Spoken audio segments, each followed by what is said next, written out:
चुनाव पनि जितिएला, जित्नु होला, किन आत्तिनुहुन्छ? यदि त्यसो गरिएन भने पहिला त चुनाव त हुँदैन नै। स्पष्ट निर्वाचन हुनेछ, स्वच्छ निर्वाचन हुनेछ, निष्पक्ष निर्वाचन हुनेछ, धाँधली रहित निर्वाचन हुनेछ, बत्ती निभाइने छैन, मतपत्र च्यातिने छैन। आउनुहोस् न चुनावमा आउनुहोस्।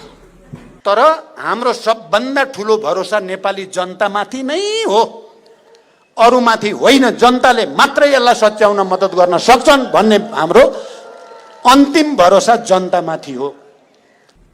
हिजो उहाँलाई कालीबहादुर खामहरू चाहिन्थ्यो, आज खोइ कालीबहादुर खाम कहाँ छन्? किन चाहिँदैन उहाँलाई कालीबहादुर खाम? हिजो उहाँलाई बचाउन, उहाँलाई जिताउन ज्यान दिने हजारौंका परिवारको के अवस्था छ? ती बेसहारा भएका बा आमाहरूको अवस्था के छ? उहाँलाई चिन्ता छ? टुराटुरी भएका केटाकेटीहरूको उहाँलाई चिन्ता छ? उहाँका परिवारका नाता गोता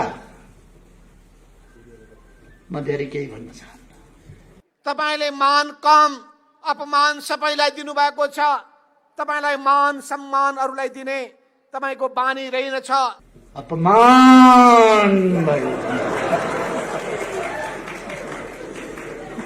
मान पाइन मैले,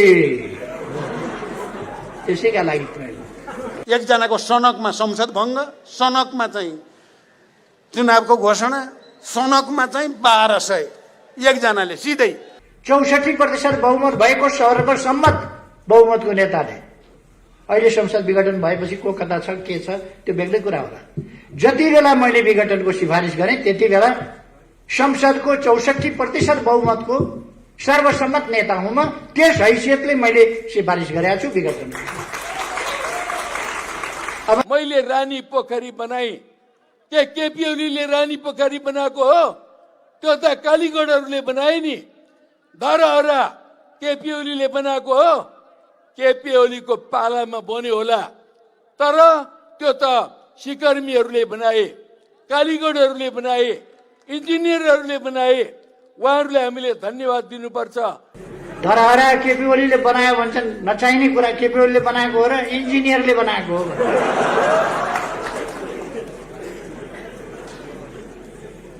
उहाँलाई के थाहा रहन्छ भने इन्जिनियरले डकर्मीको काम गर्दैन, त्यो त नापजोख गर्ने मात्रै हो। डकर्मीले बनाएको हो धरहरा। इन्जिनियरले बनाउँछ, इँटा लाउँछ, के गर्छ भन्ने पर्या रहेछ उहाँलाई। कहिले गएर नजिकै हेरे भए पो। कमरेड केपी ओली गणतन्त्रवादी आन्दोलनको पक्षमा हुनुहुन्थेन।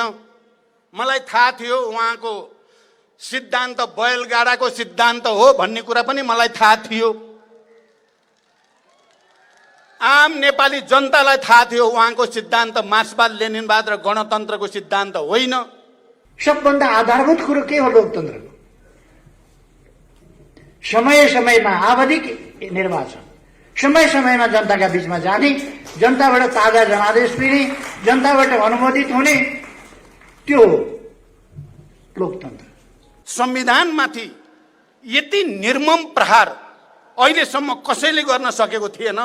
केपी ओली कम्युनिस्ट पार्टीको अध्यक्षबाट र हामीले बनाएको प्रधानमन्त्रीबाट हुन्छ भन्ने कुरा हामीले सपनामा पनि सोचेका थिएनौँ।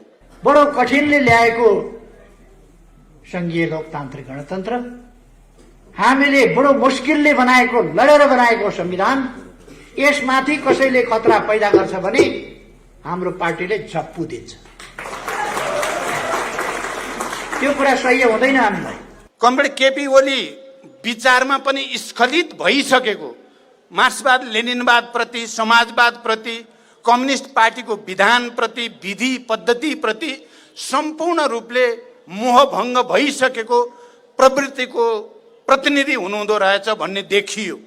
प्रतिस्पर्धा एकपल्टको नगर्ने, प्रतिस्पर्धासँग डराउने, प्रतिस्पर्धा गर्नु पर्यो भने हार्ने, हारेपछि मतपत्र च्यात्ने, त्यो इतिहासबाट आएको हो केपी ओली। केपी ओली चुनाव बनाउँछ, संसदीय दलको नेता चुनावबाट भएको। मलाई पदको लोभ छैन, जस्तो पदको लोभ होइन। तर मलाई उधार हुँदैनन् नगदा अरू सबैको खिसी टिहुरे गर्ने मात्रै तपाईमा गलत प्रवृत्ति रहेछ। तपाईमा लोकतान्त्रिक आचरण रहेनछ, कम्युनिस्ट आचरण रहेनछ। माधव नेपालजीको सम्बन्धमा त मलाई खास टिप्पणी नै गर्नु पर्ने छैन, किनभने उहाँ प्रचण्डको एउटा मामुली कार्यकर्ता हो। उहाँ कार्यकर्ता हुन जानुभएको छ। मैले लड्नु छ भने एउटा अशक्त कमजोर रोगीसँग लड्न चाहन्न। अलिक मजबुत पाखुरा भएको बलियो राम्रै मसलदार खेल्न जानेकैसँग खेल्न मजा आउँछ। त्यसकारण सुस्वास्थ्य रहु हुन्छ। उहाँले भन्ने गरेको लोकतन्त्र पनि कति निरङ्कुश खालको रहेछ भन्ने कुरा अहिले प्रतिनिधि सभा जसरी उहाँले विघटनको सिफारिस गर्नुभयो र जसरी त्यसलाई घोषणा गरियो त्यसबाट उहाँ लोकतन्त्रवादी होइन, उहाँ एउटा निरङ्कुश तानाशाह हो जसले यो देशलाई भडखारोमा हाल्न चाहेको छ भन्ने कुरा प्रमाणित भएको छ। कमरेडहरू र मित्रहरू, त्यस्ता झस्काहरू मान्छेलाई छन्, तर त्यति बेला कुखुरा खाने स्याल थियो। कुखुरा खाने स्याल भएका बेला कुखुरा हरायो भनेर स्याल नभएपछि अब कुखुरा हराउँदैन। केपी ओलीलाई पार्टीबाट निकाल्यौँ भन्ने घोषणा गर्नु उहाँले दिएको सदस्यता हो र मलाई।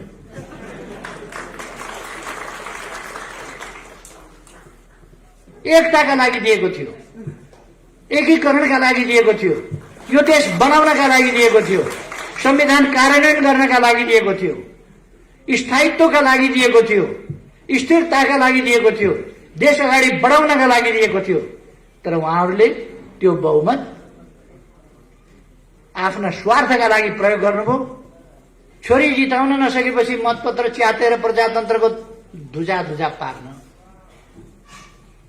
त्यसका लागि तपाईँ काङ्ग्रेसमा जानुभएको थियो। तपाईँ कङ्ग्रेससँग मिलेर चुनाव लडेको थाहा छ हामीलाई। छोरी जिताउन नसकेपछि मतपत्र च्यातेर प्रजातन्त्रको धुजा पार्न, त्यसका लागि तपाईँ काङ्ग्रेसमा जानुभएको थियो। खासै उपलब्धि केही पनि भएन। हामी मिलौँ, हामी मिलेर अगाडि जाउँ। हाम्रा संविधानको सर्वोच्चताका नीतिहरू, हाम्रा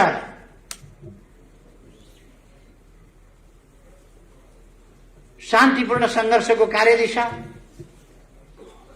यी कुराहरूमा अब सहमत भइसकेपछि अलग्गै अलग्गै बसेर अलग्गै अलग्गै जानुपर्ने अवस्था छैन। यो लोकतान्त्रिक प्रणाली मानिसकेपछि, यो संविधान बनाइसकेपछि, यस संविधान अनुसार अगाडि बढ्ने भइसकेपछि फरक फरक बसिरहनुको आवश्यकता छैन। मिलौँ, चुनावमा मिलेर लडौँ भन्ने कुरा उहाँलाई असाध्यै राम्रो लाग्यो, सुनौ लाग्यो। अझ मैले भनिदिएँ, भोलि मिल्नै भएपछि 40% लिनुहोस्। उहाँलाई साह्रै सुन्दर कुरा लाग्यो, साह्रै राम्रो कुरा लाग्यो। हामीले एकताबद्ध भएर चुनाव लड्यौँ। तपाईँहरूलाई थाहा छ, बहादुर भवन भनेको त्यहाँ त्यो कान्तिपथ हुन्छ, जमलभन्दा उत्तर, दरबारभन्दा पश्चिमतर्फ।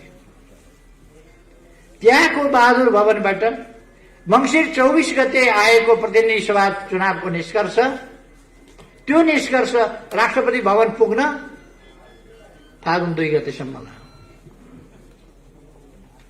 पैदल हिँडेर जाँदा 10 मिनटको बाटो,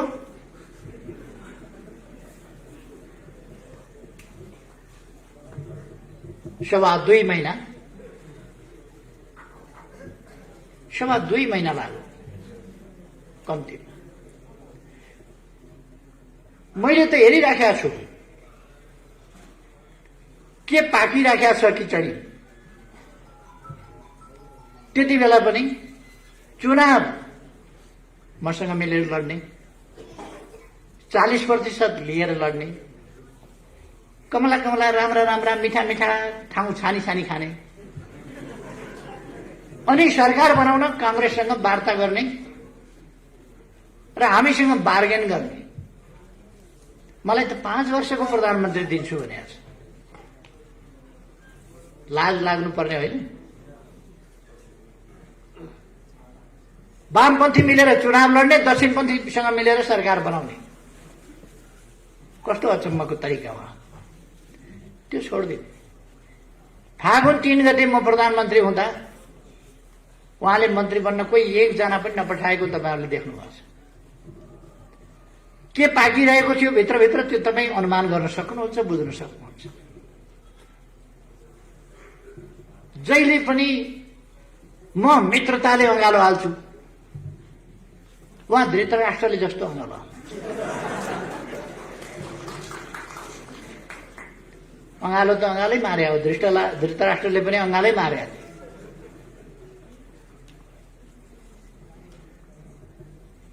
हाम्रो त्यही चलिरह्यो। उहाँको ध्यान कसरी कब्जा गर्ने, कसरी हत्याउने, त्यो मात्रै हुँदो रहेछ। मैले उहाँलाई अनेक सम्झाएँ, यो षड्यन्त्रकारी प्रवृत्ति छोड्नुहोस्, यो जाल जेल षड्यन्त्र र टिक्रमको राजनीति छोड्नुहोस्। राजनीति भनेको धोका र बेइमानी मात्रै होइन, त्यसैमा नकुद्नुहोस्। राजनीति भनेको इमानदारीताका साथ देश र जनताको सेवा गर्नु, त्यसमा लाग्नु। यी 3 वर्षमा मेरा डोब साबुनका धेरै डल्लाहरू खर्च भए, धेरै स्याम्पू खर्च भयो, ड्रमका ड्रम पानी, ट्याङ्कीका ट्याङ्की पानी खत्म भयो। उहाँलाई धुँदा धुँदा सम्झाउँदा साबन लायो पखालो जस्ता तस्तै, साबन लायो पखालो जस्ता तस्तै। अन्तिममा तपाईहरुले देखिहाल्नुभयो, अन्तिममा देख्नुभयो के हुँदो रहेछ। उहाँहरू बहुमत छ भन्दै हुनुहुन्छ। के को बहुमत छ उहाँहरू? के को? मैले एकताका लागि पार्टीभित्र माधव गुट छँदै थियो, मलाई थाहा थिएन र थाहा थियो नि माधव गुट छ। फेरि प्रचण्ड गुट, उसलाई उत्तिकै सिट दिँदाखेरि दुईटा मिल्दा बहुमत पुग्छ उता भन्ने मलाई थाहा थिएन र। अनि यति 55-56 वर्ष राजनीति गरेको, 50 वर्ष अगाडिदेखि एउटा नयाँ आन्दोलन, एउटा नयाँ अभियान थालेर आएको मान्छेलाई यतिका टिकडम उनीहरूले औँलामा थुक्लाएर यस्तो गरेर सार्ने हो। मैले त नबुझे जस्तो गरेर चुप लाएर बस्नु पर्यो। मेरो थुक यता औँलामा सरो, देख्यौ कस्तो जादु, यता औँलामा सरो, देख्यौ कस्तो जादु। यस्तो जादु उहाँहरूले धेरै देखाउनु भयो। ए अँ हो भन्दै बसेको, तर मैले देखाएको छु औँला सट्ट सट्ट सार्यो। उहाँहरूलाई मैले दिएको त्यो संख्या एकताका लागि दिएको थियो, एकीकरणका लागि दिएको थियो, यो देश बनाउनका लागि दिएको थियो, संविधान कार्यान्वयन गर्नका लागि दिएको थियो, स्थायित्वका लागि दिएको थियो, स्थिरताका लागि दिएको थियो, देश अगाडि बढाउनका लागि दिएको थियो। तर उहाँहरूले त्यो बहुमत आफ्ना स्वार्थका लागि प्रयोग गर्नुभयो। अपमान भयो, मान पाइन मैले, त्यसैका लागि प्रयोग।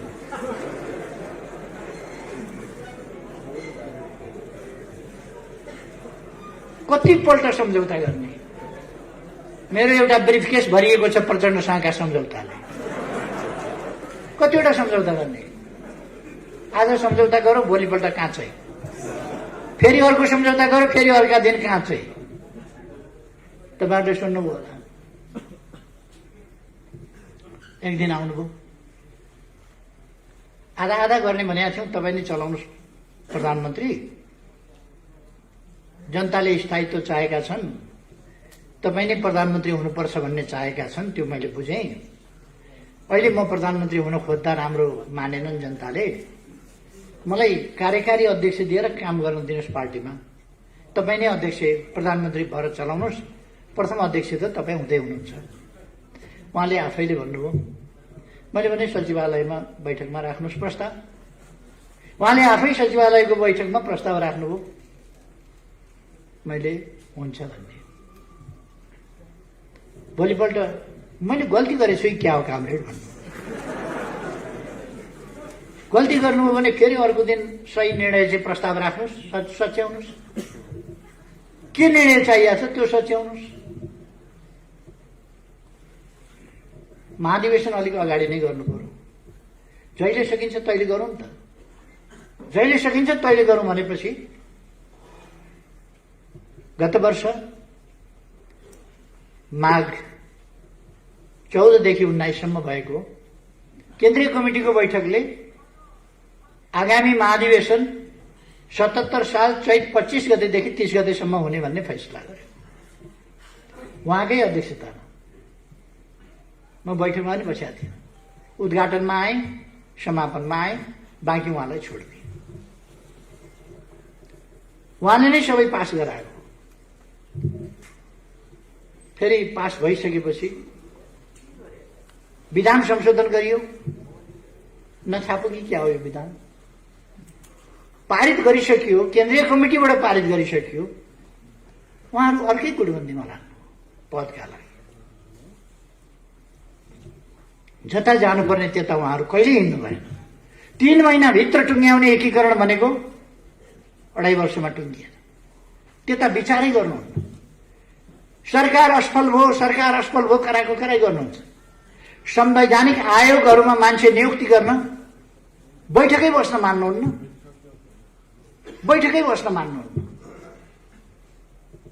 अन्तिममा मैले आजिर भएर अध्यादेश निकालेँ। अब मान्छु, अब खुरुखुरु सहमति साथ गर्ने भन्नु। फिर्ता लिइदिनुहोस्, मान्ने अब सहमति साथ। फिर्ता लिएका भोलिपल्टबाट फेरि छैन। यसपल्ट फेरि मैले अध्यादेश जारी गर्नै पर्ने भयो। गरेपछि उहाँले कपटपूर्ण ढङ्गले भन्नुभयो, यो अध्यादेश फिर्ता लिइदिनुहोस्। उहाँहरू ममाथि अविश्वासको प्रस्ताव, राष्ट्रपतिमाथि महाभियोगको प्रस्ताव, अरू विभिन्न संस्थाहरूमाथि महाभियोगको प्रस्ताव। यो त लोकतान्त्रिक मूल्य, मान्यता, संस्थाहरूको मर्यादा केही नराख्ने, सबैलाई यो गणतन्त्र लोकतन्त्र भन्ने नै हुने रहन्छ, कामै नलाग्ने व्यवस्था रहेछ भन्ने पार्ने। उहाँ अहिले पनि भन्नुहुन्छ खसीको टाउको झुन्ड्याएर कुकुरको मासु बेच्ने ठाउँ। अहिले पनि भन्नुहुन्छ। खासमा त्यसो भन्नुहुन्छ, तर अरू कसैले सुन्लान् कि भनेर, कोही छ कि भनेर पनि हेर्नुहुन्छ वरिपरि। उहाँलाई फेरि बेच्नु, बजारमा अर्कै कुरा बेच्नु परेको छ। उहाँ अहिले महान शान्तिवादी देखा पर्नु भएको छ, महान परिवर्तनकारी देखिनु भएको छ, महान जनताको पक्षधर देखिन खोज्नु भएको छ। उहाँले युवाहरूलाई सेन्टिमेन्टमा ल्याएर आन्दोलनमा होमेर कतिका हात छैन, कतिका खुट्टा छैन, कति शरीरमा गोली बोकेर कसैको कम्मरको ढाडको हड्डी खुस्किएको छ, भाँचिएको छ, बिस्तारा परेका छन्। त्यस्तो जिन्दगी बिताउन कति कठिन हुन्छ उहाँलाई के थाहा? उहाँ त आफ्नो पोस्टका लागि मरिमेट्नु भएको छ, आफ्ना परिवारका लागि मरिमेट्नु भएको छ। मैले धेरै भनिरहनु पर्दैन। त्यही उहाँको आत्मकेन्द्रित स्वार्थी प्रवृत्तिका कारणले उहाँ अत्यन्त देशप्रति गैर जिम्मेवार हुनुहुन्छ, जनताप्रति। हिजो आफूलाई साथ दिने साथीहरू, लड्ने बेलामा युवाहरू चाहिए। म तपाईहरुलाई सम्झाउन चाहन्छु, लोकेन्द्र बिष्ट एउटा योद्धा। कृषि गर्नुहोस् ठिक छ, आन्दोलनै छोडेर कृषि गर्नुपर्ने थिएन, तर त्यो योद्धाको मनै उहाँले भाँचिदिनु भएको छ। त्यसकारण कहिले कालो धान उमार्न जानुहुन्छ, कहिले ड्रागन फ्रुट उमार्न जानुहुन्छ। हिजो उहाँलाई कालीबहादुर खामहरू चाहिन्थ्यो, आज खोइ कालीबहादुर खाम कहाँ छन्? किन चाहिँदैन उहाँलाई कालीबहादुर खाम? हिजो उहाँलाई बचाउन, उहाँलाई जिताउन ज्यान दिने हजारौंका परिवारको के अवस्था छ? ती बेसहारा भएका बा आमाहरूको अवस्था के छ? उहाँलाई चिन्ता छ? टुराटुरी भएका केटाकेटीहरूको उहाँलाई चिन्ता छ? उहाँका परिवारका नाता गोता म धेरै केही भन्न चाहन्न। तपाईहरु आफैले देख्नु भएको छ, भोग्नु भएको छ, म धेरै केही भन्नु छ। माधव नेपालजीको सम्बन्धमा त मलाई खास टिप्पणी नै गर्नु पर्ने छैन, किनभने उहाँ प्रचण्डको एउटा मामुली कार्यकर्ता हो। उहाँ कार्यकर्ता हुन जानुभएको छ। मलाई पदको लोभ छैन, म अरू जस्तो पद लोभ होइन, तर मलाई उधार हुँदैन, नगदी हात उधार म पत्याउँदिन, हाताहाती चाहिन्छ नगद। नगद के रहेछ भने त द्वितीय अध्यक्ष, द्वितीय एउटा खास परिस्थितिमा हामीले दुईटा अध्यक्ष बनाएका थियौं। एमालेको अध्यक्ष, माओवादीको अध्यक्ष, दुईटा मिलाएर अध्यक्ष बनाएका थियौं। दुईटा अध्यक्ष त्यसरी हामीले आन्दोलनलाई एकीकृत गर्नका लागि, आन्दोलन फुटाउन पनि दुईटा तीनटा अध्यक्ष चाहिन्छ, जुटाउन पो हामीले बनाएका थियौं। त फुटाउन पनि दुईटा तीनटा अध्यक्ष किन चाहियो? तर मन भनेको अचम्मकै हुँदो रहेछ। न सभापति हुन पाउने हो, सभापति पनि प्रचण्डले चलाउने हो। छेउमा बस्न पाएकै थियो, फेरि सभापति अध्यक्ष नै नहुने किन हो त्यो चाहिँ मैले बुझेको छु। उहाँको बारेमा म कुनै कमेन्ट गर्दिनँ, बिचरा दुखी मनमा हुनुहुन्छ, दुखी मन। उहाँको मैले खास कमेन्ट गर्नु छैन। अलिक पछि समय कति लाग्छ म भन्न सक्दिनँ। उहाँहरू हुन त उहाँहरूले वैशाखबाट ओली सिद्धियो भन्नुभएको छ। उहाँहरूको भविष्यवाणी कस्तो नमिल्ने खालको गर्नुहुन्छ भने पोहोरमा बिमारी परे अब मरिहाल्छ भन्नु, त्यो पनि मिलेन।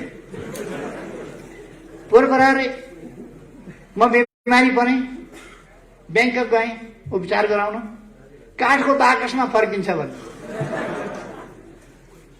म त प्लेनको सिटमै बसेर आएँ।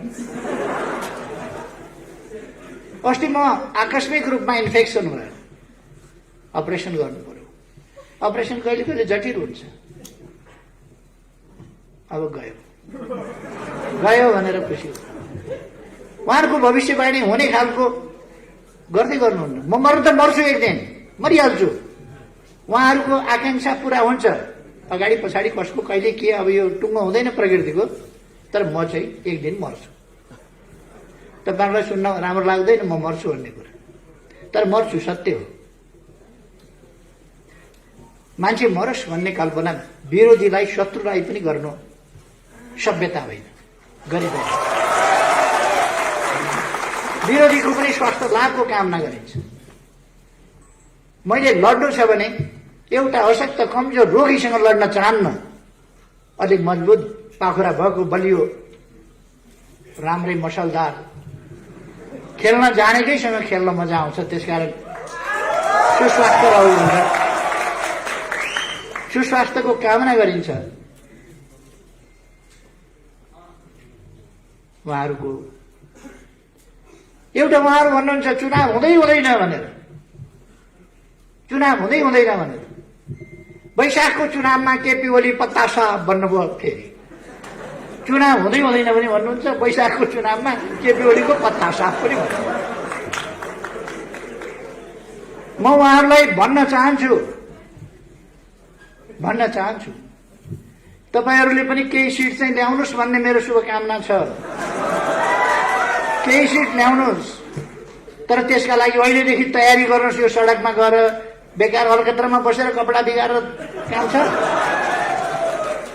घाम लागेको बेला अलकत्रामा बस्नुपर्छ, कपडा बिगार्नु काम।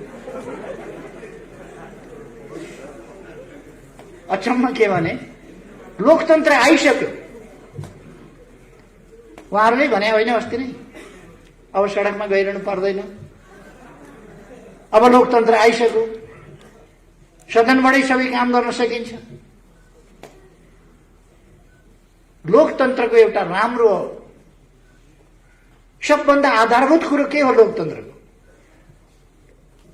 समय समयमा आवधिक निर्वाचन, समय समयमा जनताका बीचमा जाने, जनताबाट ताजा जनादेश दिने, जनताबाट अनुमोदित हुने, त्यो लोकतन्त्र। उहाँहरू परपर भित्तो हान्नुहुन्छ सिंहौरी खेलेर, वहीँ खोस्रिनुहुन्छ, नजिकै आएर भिड्न डराउनुहुन्छ। परपर सिंहौरी खेल्न सजिलो छ, उहाँहरू सिंहौरी खेलेर हिँड्नुहुन्छ। कहिले माइती घर मण्डला, कहिले प्रदर्शनी मार्ग, सिंहौरी खेलेर हिँड्नुहुन्छ। एक्लै सिंहौरी खेल्दाखेरि कुनै खतरा हुँदैन, राम्रो छ। चुनावमा भिडेका बेला उहाँहरूलाई थाहा हुनेछ, जनताले मतदान गरेका बेला थाहा हुनेछ।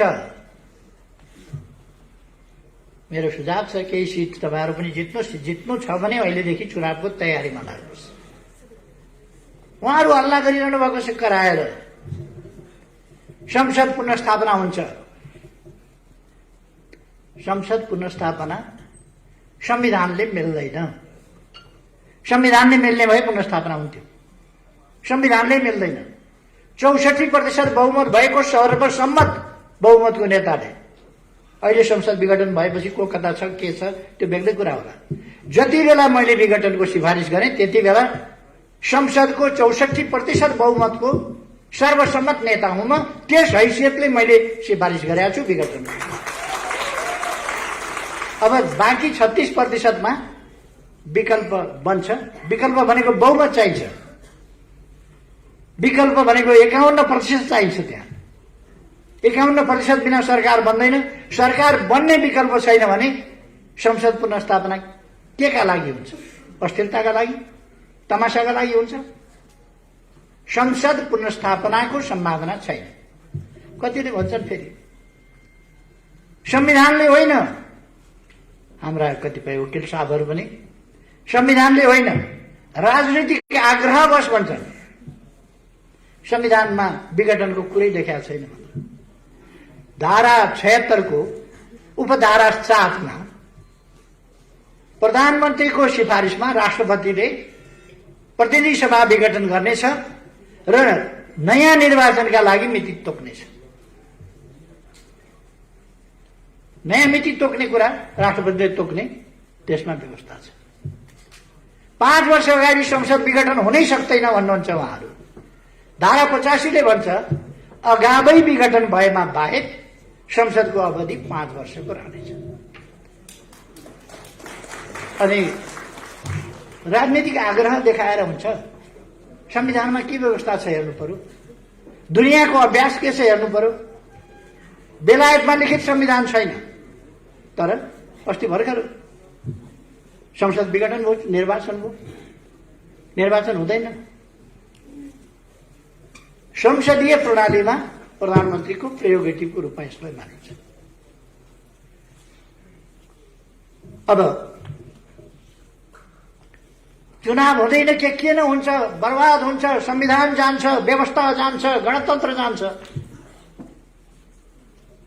तपाईहरु भन्नुहोस् त, के संविधान जान्छ चुनाव गर्दा? चुनाव गर्दा गणतन्त्र जान्छ? चुनाव गर्दा लोकतन्त्र जान्छ? केही पनि जाँदैन। चुनाव गर्दा लोकतन्त्र मजबुत हुन्छ, जनताले आफ्नो ताजा फैसला दिन्छ। र साथीहरूलाई म भन्न चाहन्छु, तपाईहरु ढुक्कले यो देशलाई अन्धकारमा पर्न नदिने, अलमलमा फस्न नदिने शक्ति हामी हो। हामीले अलमलमा फस्न दिनु हुँदैन। हामी नभएको भए म तपाईहरुलाई भन्न चाहन्छु, हामी नभएको भए संविधान बन्दैन थियो। तपाईँ हामीले देखाएको छैनौँ कसरी हामी अड्नु परेको थियो, कसरी हामीले अरूलाई अडाउनु